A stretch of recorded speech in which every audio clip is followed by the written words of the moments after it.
नमस्कार बच्चों, बीए तृतीय वर्ष के विद्यार्थियों का कक्षा में स्वागत है। बच्चों, हम आधुनिक काल के जो उपविभाजन किया था आधुनिक काल का, उसके कालखंडों की जो विशेषताएं कर रहे थे, उसकी कड़ी में भारतीय युग हो गया, द्विवेदी युग की विशेषताएं हो गई और तीसरा युग है हमारा छायावाद, जो हमारा 1918 ईस्वी से शुरू होता है और 36 ईस्वी तक चलता है। 1936 तक का जो समय है। छायावाद जो नाम है मुकुटधर पांडेय ने दिया था। द्विवेदी युग के प्रमुख रचनाकार थे मुकुटधर पांडेय। अपने लेख में, निबंध में लिखा था उन्होंने, तो किसी से कविता की छाया कहीं और पड़ती है, उसका नाम छायावाद है। हम अभी नाम पर विचार नहीं करेंगे। हम छायावाद की जो काव्य प्रवृत्तियां हैं, जो काव्य की विशेषताएं हैं, जो काव्य रचा गया था, हम उस काव्य की प्रमुख विशेषताओं पर बात करेंगे। बच्चों, इस युग के काव्य की पहली विशेषता है सौंदर्य की अनुभूति, सुंदरता की अनुभूति, सुंदरता को महसूस करना। उस सौंदर्य की अनुभूति में उन्होंने मानव के सौंदर्य को भी महसूस किया, प्रकृति के सौंदर्य को भी महसूस किया और भावों के सौंदर्य को भी महसूस किया।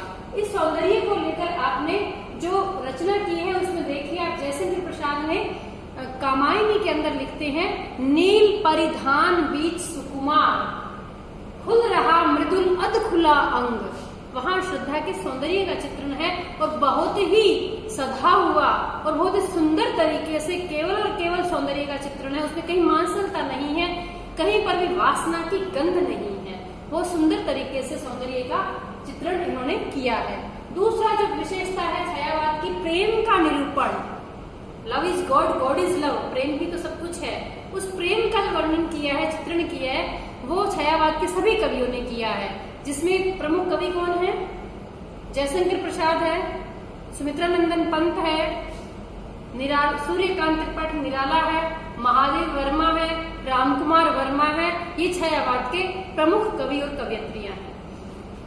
इसमें प्रेम का जो निरूपण किया है, हृदय के अंदर जो प्रेम का भाव है, चाहे वो प्रकृति के प्रति है, चाहे इंसान का इंसान के प्रति है, चाहे वो ईश्वर के प्रति है, उस प्रेम का की जो व्यंजना है वो इन कवियों ने अपने काव्य के अंदर बहुत ही सुंदर तरीके से की है। तीसरी विशेषता है प्रकृति चित्रण। प्रकृति का जो चित्रण किया है, जैसे पंत जो है वो प्रकृति से बहुत प्रेम करते थे। बचपन में माता गुजर जाने के बाद में वो प्रकृति के ही नजदीक बैठ जाया करते थे, जाके किसी झरने के किनारे, किसी पहाड़ के पास दूर हरियाली देखते रहते थे, पक्षियों को सुनते रहते थे। तो उन्होंने तो एक जगह लिखा है, छोड़ ध्रुवों की मृदु छाया, पाले तेरे कार बाल जाल में, कैसे उलझा दूं लोचन, छोड़ अभी से इज्जत को। छोड़ ध्रुवों की मृदु छाया, तोड़ प्रकृति से भी माया। मतलब मैं इस प्रकृति में ही उलझा रहना चाहता हूँ। वो मानव सौंदर्य की भी उपेक्षा कर रहे हैं प्रकृति सौंदर्य के समक्ष। तो जो प्रकृति का चित्रण है, उन्होंने नौका विहार जो कविता लिखी है उसके अंदर पूरा प्रकृति का बहुत सुंदर चित्रण है, जिसके अंदर गंगा नदी का चित्रण है कि कैसे वो बह रही है, उसमें वो नौका विहार कर रहे हैं। चांदनी रात है और जो प्रकाश पड़ रहा है उसमें जैसे कोई सांपों की रलमल सी हो रही है, जो पानी हिल रहा है। बहुत सुंदर चित्रण उन्होंने किया है। चौथी विशेषता है दुख और निराशावाद। पहला विश्व युद्ध बच्चों उस समय जो समाप्त हुआ था 1920 में, और उस समय जो भारतवासियों के हृदय में दुख और निराशावाद जो घर कर गया था, उसका प्रभाव हम छायावाद के ऊपर देख सकते हैं। छायावादी कवियों के अंदर हम दुख को देखते हैं। निराला ने लिखा कि दुख ही जीवन की कथा रही, क्या कहूं आज जो नहीं कही। महादेव वर्मा लिखती है कि मैं नीर भरी दुख की बदली, विस्तृत नभ का कोई कोना, कभी न मेरा अपना होना, परिचय इतना इतिहास यही, उमड़ी कल थी मिट आज चली, मैं नीर भरी दुख की बदली। तो जो क्षणवाद है जीवन का, जो दुख है, जो निराशा है, उसका बहुत सुंदर चित्रण छायावादी कवियों ने अपने काव्य में किया है। पांचवी विशेषता रहस्यवाद।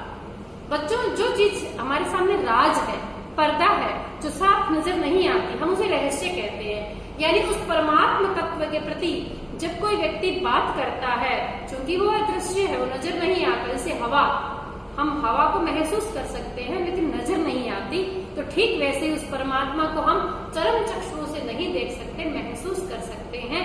तो जब उसकी बात काव्य में की जाती है तब वो रहस्यवाद के अंतर्गत आती है। यहाँ महादेव वर्मा लिखती है कि नभ की दीपावलियों तुम पल भर को बुझ जाना, मेरे प्रियतम को भाता है तम के पर्दे में आना। यानी जब दुख, घोर, निराशा, अंधकार हो जाता है तब तक परमात्मा प्रस्फुटित होते हैं हृदय में और संसार में। बहुत सुंदर तरीके से आपने कवियों की समस्त रचनाओं में हम रहस्यवाद के दर्शन कर सकते हैं। ऐसे दार्शनिकता का भाव आया है, दर्शन का भाव। दर्शन के अंदर आता है जीव, जगत, ब्रह्म, माया। जब इनका वर्णन कहीं होता है तो दार्शनिक भाव कहलाते हैं। इसमें कवि लिख रहे हैं, इस युग के कवि, मत व्यथित हो फूल, सुख दिया किसको संसार ने, स्वार्थ में सबको बनाया है यहाँ करतार ने। साफ कहा ईश्वर ने सबको यहाँ स्वार्थ में बनाया है। ये संसार सुख से परिपूर्ण नहीं है, दुख से ही परिपूर्ण है। ऐसे ही कामायनी के अंदर समरसता की स्थापना करते हुए प्रसाद लिखते हैं, समरस थे जड़ या चेतन, आनंद अखंड घना था। वहां पर वो दार्शनिक भाव की बात करते हैं। अगली प्रवृत्ति है पलायनवादी प्रवृत्ति। चूंकि हम गुलामी के युग में जी रहे थे, प्रथम विश्व युद्ध की विभीषिका हम देख चुके थे, तो ऐसे में स्वयं की जो स्थिति थी उससे पलायन की प्रवृत्ति हमें नजर आती है। जब प्रसाद लिखते हैं, ले चल मुझे भुलावा देकर मेरे नाविक धीरे धीरे, मतलब हे ईश्वर मुझे अपने आप को भुलावा देकर मुझे कहीं और ले चल, मैं यहाँ नहीं रह सकता। तो ऐसी स्थिति में हम देखते हैं कि इस युग के अंदर पलायनवादी प्रवृत्ति रही और राष्ट्रीय भावना जो भारतेंदु युग से लेकर द्विवेदी युग से होते हुए छायावाद तक भी पहुंची। राष्ट्र प्रेम का भाव, क्योंकि हम गुलामी में जी रहे थे, राष्ट्र के प्रति जो प्रेम का भाव मैत्रेय गुप्त ने जगाया था वो भाव जिंदा रहा। और हम देखते हैं प्रसाद के काव्य के अंदर वो राष्ट्र प्रेम, जब प्रसाद लिखते हैं, हिमाद्रितुंग श्रृंग से प्रबुद्ध शुद्ध भारती, स्वयं प्रभा समुज्ज्वला स्वतंत्रता पुकारती। और एक स्थान पर वो लिखते हैं, अरुण ये मधुमय देश हमारा, जहां पहुंच अनजान क्षितिज को मिलता एक सहारा। देश की बहुत सुंदर गौरवगान किया है उन्होंने, गुणगान किया है, हिमालय का किया है, हमारे देश की खातियों का गुणगान किया है। नारी भाव, बच्चों स्त्री के प्रति जो भाव था छायावाद के अंदर, जो द्विवेदी युग में निखर गया था, वो निखरा हुआ स्वरूप ही हम छायावाद के अंदर देखते हैं, जिसमें प्रसाद कामायनी के अंदर लिखते हैं, नारी तुम केवल श्रद्धा हो, विश्वास रजत नग पग तल में, पीयूष स्रोत सी बहा करो जीवन के सुंदर समतल में। मतलब जीवन को सुंदर बनाने वाली स्त्री ही है जो पीयूष अमृत के झरने की भांति बहती है।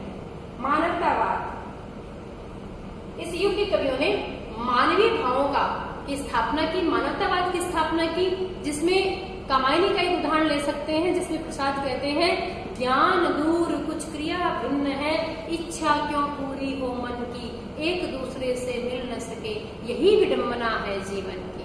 मतलब ज्ञान है और क्रिया है और इच्छा है, ये तीनों चीजें मिल नहीं सकती।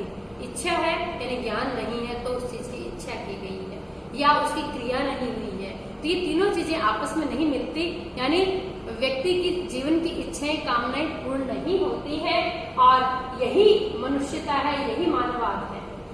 लाक्षणिक पदावली, बच्चों आपने शब्द शक्ति पढ़ी होगी, लक्षण और शब्द शक्ति का प्रयोग इस युग के अंदर बहुत किया गया। अविधेय अर्थ नहीं निकलता है इसके अंदर लाक्षणिक अर्थ निकलता है, लक्षणों के आधार पर अर्थ निकलता है, जिसमें शब्दों का जो प्रयोग है बहुत चुनकर किया गया। एक उदाहरण आप देखिए, शशि मुख पर घूंघट डाले, आंचल में दीप छुपाए, जीवन की गोधूली में कौतूहल से तुम आए। मतलब जीवन की शाम हो गई, बुढ़ापा आ गया है और अब तुम कौतूहल के रूप में मेरे सामने आए हो।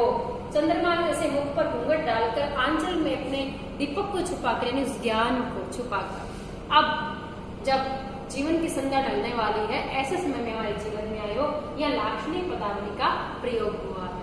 इसके साथ ही इस युग के अंदर ध्वन्यात्मकता और चित्रात्मक जो भाषा है उसका प्रयोग हुआ है। बच्चों ध्वन्यात्मकता में क्या होता है कि ध्वनि चित्र उभरता है, जब शब्दों के माध्यम से ध्वनि चित्र जब हम उभरता है तब उसे हम ध्वन्यात्मकता कहते हैं, और चित्र बनता है हमारे आंखों के सामने तो उसे हम चित्रात्मक भाषा कहते हैं। ध्वन्यात्मकता के एक सुंदर उदाहरण देखिए कि कवि लिखते हैं, संध्या का झुटपुट बांसों का झुरमुट और है चहक रही चिड़िया, टीवी टी टुट टुट टीवी टी टुट टुट टीवी टी टुट टुट। अब इसको सुनकर हमें लगता है जैसे कोई चिड़िया बोल रही है और हम सुन रहे हैं, टीवी टी टुट टुट टीवी टी टुट टुट। तो ये ध्वन्यात्मकता है और भाषा जो है वो चित्रात्मक। संध्या का झुटमुट और बांसों का झुरमुट, तो हम देख सकते हैं शाम का समय है, बांसों का बहुत झुरमुट बना हुआ है और उसपे वो चिड़िया चहक रही है। बच्चों, मानवीकरण छायावाद की एक बड़ी विशेषता है कि प्रकृति का उन्होंने मानवीकरण किया है। प्रकृति के अंदर मनुष्योचित गुणों का जब हम आरोप करते हैं तब वह मानवीकरण होता है। जैसे हवा को हम कहें भी हवा तो आज बिल्कुल थक कर बैठ गई है, थकना जो है वो मनुष्य का गुण है। या फिर आज छाया को भी धूप लग रही है, धूप मनुष्य को लगती है, छाया को भी। तो हमने क्या किया, प्रकृति के ऊपर मानवीय भाव का जब आरोप किया तो वह मानवीकरण हो जाता है। तो प्रकृति का मानवीकरण करते हुए जो गंगा को तनवंगी स्त्री के रूप में बताया है पंत ने, बहुत सुंदर तरीके से। और संध्या सुंदरी आसमान से उतर रही है धीरे धीरे धीरे, तो संध्या को सुंदरी बताया है, वहाँ मानवीकरण है। प्रबंध कौशल और गेयता, इस युग के अंदर जो काव्य रचनाएं लिखी गई वो प्रबंध काव्य के अंदर आप देखिए कामायनी जैसा महाकाव्य रचा गया, जिसमें 15 सर्ग है, चिंता सर्ग से शुरू होता है, आनंद पे खत्म होता है। और जयशंकर प्रसाद की प्रमुख और एकमात्र छायावाद की रचना है ये प्रबंधात्मक कामायनी। और गेयता, गीति रची गई, पद रचे गए, खूब सारे महादेव वर्मा ने गीति लिखी है, पद रचे हैं, कविताएं लिखी है। और इस युग की अंतिम विशेषता है बिंब और प्रतीकात्मकता। बच्चों, बिंब वो शब्द चित्र जिन्हें हम हमारे इंद्रियों के माध्यम से ग्रहण करते हैं उन्हें बिंब कहते हैं। नाक से ग्रहण किया ग्रहण बिंब है, आंखों से ग्रहण किया चाक्षुष बिंब है। दूर दूर तक हरियाली फैली हुई है, सफेद झक झरने झर रहे हैं, आंखों के सामने चित्र उभरता है, आंखें उसे ग्रहण कर रही है, तो चाक्षुष बिंब है। दूर कहीं ढोल नगाड़े बज रहे हैं, ढम ढम ढम की आवाज आ रही है, कान ग्रहण करते हैं, श्रवण बिंब है यहाँ। जलेबियों की सौंधी महक से नथुने भर गए, घ्राण बिंब है। तो इस प्रकार इस युग के अंदर बिंबों का खूब प्रयोग किया गया है और प्रतीकों का बहुत प्रयोग हुआ है। जैसे फूल है वो सुख का प्रतीक है, शूल है वो दुख का प्रतीक है। फूल और शूल का प्रयोग महादेव वर्मा ने तो दुख की बदली, छोटी सी उस बदली को दुख का प्रतीक माना है और दीपक को जीवन का प्रतीक माना है।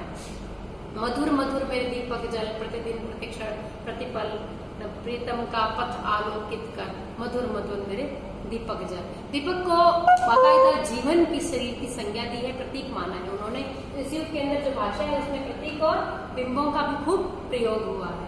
बात करते हैं बच्चों जो प्रमुख रचनाकार हैं इस युग के और उनकी जो रचनाएं हैं। जयशंकर प्रसाद की जो रचना है छायावादी वो है झरना, लहर, आंसू और कामायनी। पंत जो हुए हमारे सुमित्रा नंदन पंत, पूरा नाम है, आप नाम नोट कर लीजिए। पंत की रचनाओं में वीणा, ग्रंथि, पल्लव और गुंजन नामक काव्य संग्रह की रचना की। इसी प्रकार सूर्यकांत त्रिपाठी निराला ने जो रचना की है अनामिका, परिमल, तुलसीदास आदि। और महादेव वर्मा की रचनाओं में आती है छायावाद की निहार, रश्मि, नीरजा, यामा, सांध्य गीत, दीपशिखा। और रामकुमार वर्मा की दो प्रमुख रचनाएं इस युग में अंजलि और रूप राशि। तो आप देखिए बच्चों कि ये प्रसाद, पंत, निराला, महादेवी छायावाद के प्रमुख आधार स्तंभ, ब्रह्मा विष्णु महेश तक इनको कह दिया, इसको देवी कह दिया। और ये चारों बिल्कुल इसके आधार स्तंभ है। रामकुमार वर्मा भी छायावाद के प्रमुख कवियों में से एक है। तो ये हमारा छायावाद है। आज इतना ही, धन्यवाद।